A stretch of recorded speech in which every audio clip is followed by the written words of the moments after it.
El quart premi de la nit, el premi al millor bloc d'educació. Per lliurar aquest premi demanem la presència de la senyora Blanca Palmada, comissionada per a Universitats i Recerca de la Generalitat de Catalunya, sisplau.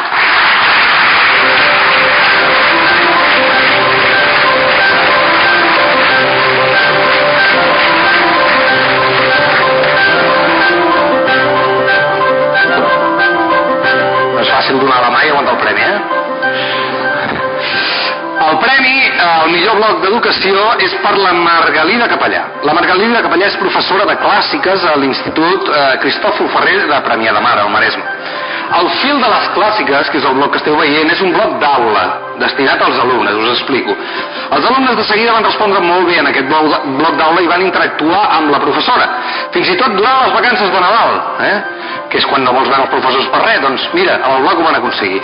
Aviat hi van començar a deixar comentaris professors i alumnes d'altres centres, gràcies a adherir al bloc a Chiron. Sabem què és Chiron? No, va. Ho van adherir a Chiron i després amb el Congreso d'Internet en l'Aula es va ampliar el camp a la resta de l'Estat. En cap moment el català va ser un impediment, ni la temàtica tampoc, les llengües clàssiques, que és una combinació bastant letal, Han arribat comentaris de tot Catalunya, les Illes, el País Valencià, Galícia, Extremadura, Andalusia, Canàries, Itàlia, Grècia i Amèrica, fins a sobrepassar els 2.000 comentaris. Des d'un punt de vista didàctic, el bloc ha estat un incentiu molt important per seduir tots els alumnes. A uns per fomentar l'excel·lència, ja que han elaborat i compartit treballs que molt sovint no es poden assolir amb la dinàmica del dia a classe, i altres han treballat per tal de veure publicada la seva feina, que d'altra manera no ho haguessin fet. El premi el recull la Margalida Capellà.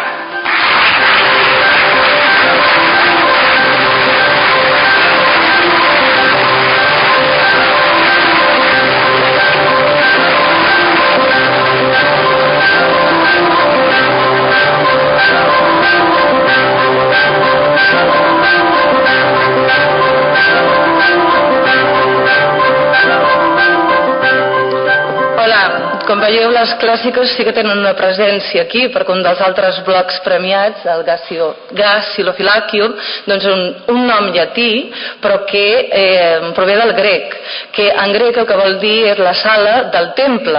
A la sala del temple es guardava el tresor. Per tant, les millors paraules es guarden, com molt bé ha posat el nom al Joan. Jo sobretot volia agrair, evidentment, aquest premi als meus alumnes, perquè són ells els autèntics protagonistes. Sense ells no tindria sentit. Va néixer simplement com un bloc d'aula, continua sent un bloc d'aula, i els alumnes de l'Institut Cristòfol Ferrer continuen treballant. El que estem una mica, esverats o espantats és que de cada dia ens escriu més gent i ens està arribant a moltíssima gent. La interacció ja ens ho ha explicat tot el Roger, per tant poca cosa més jo puc dir de la temàtica del bloc a l'aula. El que sí explicaré és el mot Quiron. Quiron és una globosfera de professors de clàssiques d'arreu de l'Estat que està bregant per actualitzar les clàssiques, el llatí i el grec, amb la nova tecnologia, les noves tecnologies, i posar les competències bàsiques, la digital, l'audiovisual i l'altra competència que és la capacitat de recerca, a part de les normals que sempre tots els professors han fet servir en la xarxa. Doncs vull dedicar el premi, a part, primer de tot als meus alumnes, però després als companys de Quiron, que els he conegut gràcies al blog. De fet, ara mateix acabo de conèixer el segon company de Quiron. També, evidentment, vull dedicar aquest premi, vull agrair-li al company de català de l'Institut Cristòfol Ferrer, en Joan Marc Ramos, que sense saber ben bé que era un blog, encara no fa un any em va animar a obrir-lo. Vaig obrir el fil de les clàssiques per buscar el fil a les meves classes, però realment no sabia què havia d'escriure. I el culpable de que estigui jo aquí, entre d'altres, és el Jordi Clapés, el substitut del Joan Marc, que fent una broma em va dir que no era capaç de presentar el blog a Premis Blogs Catalunya. I aleshores la broma continua i estic aconseguir, gràcies també a tots els, evidentment, a tots els que em llegeixen i m'han votat, perquè en 4 alumnes era molt difícil aconseguir els vots que calien per estar almenys a la final. Evidentment vull agrair al meu marit, al Martí Cuní, i a la meva filla Valèria tot el suport que m'estan donant i totes les hores que has de dedicar per escriure cada dia, perquè l'aula porta molta de feina i aleshores són moltes matèries les que estic impartint: cultura clàssica, llatí, grec, de tercer d'ESO fins a segon de batxillerat.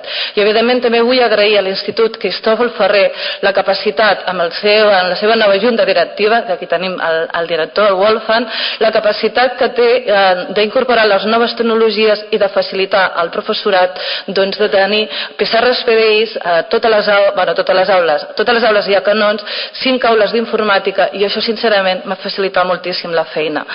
La xarxa algun dia hem tingut mal ensopegada aquest any, però això ja són altres qüestions.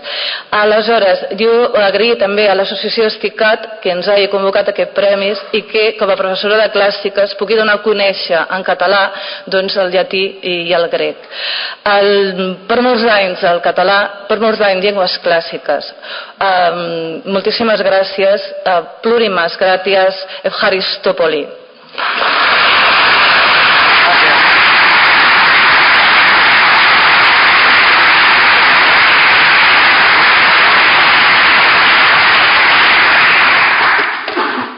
Que bé que parleu els de clàssiques, Com es nota que sou de ciències, Ara que parlem d'educació, si l'educació és aprendre coses noves, amb internet s'aprenen moltes coses, com per exemple ara ho acaba de demostrar. Jo, per exemple, amb el Caçador de Paraules vam fer un capítol dedicat precisament a les paraules noves que sorgien, i algunes, precisament, sorgeixen de les noves tecnologies, clar, és normal, no? En aquest cas, per exemple, la roba. La roba, hi ha 2 coses molt importants sobre la roba. Primer, has de saber escriure-la en un paper. Que jo, si fessin un concurs d'aviam qui l'escriu pitjor, jo crec que estaria entre els 2 primers. No sé si us passa, però dieu l'adreça i la A aquella s'assembla a una A com jo m'assemblo al Pau Gasol. Però vaja. Per altra banda, un cop ja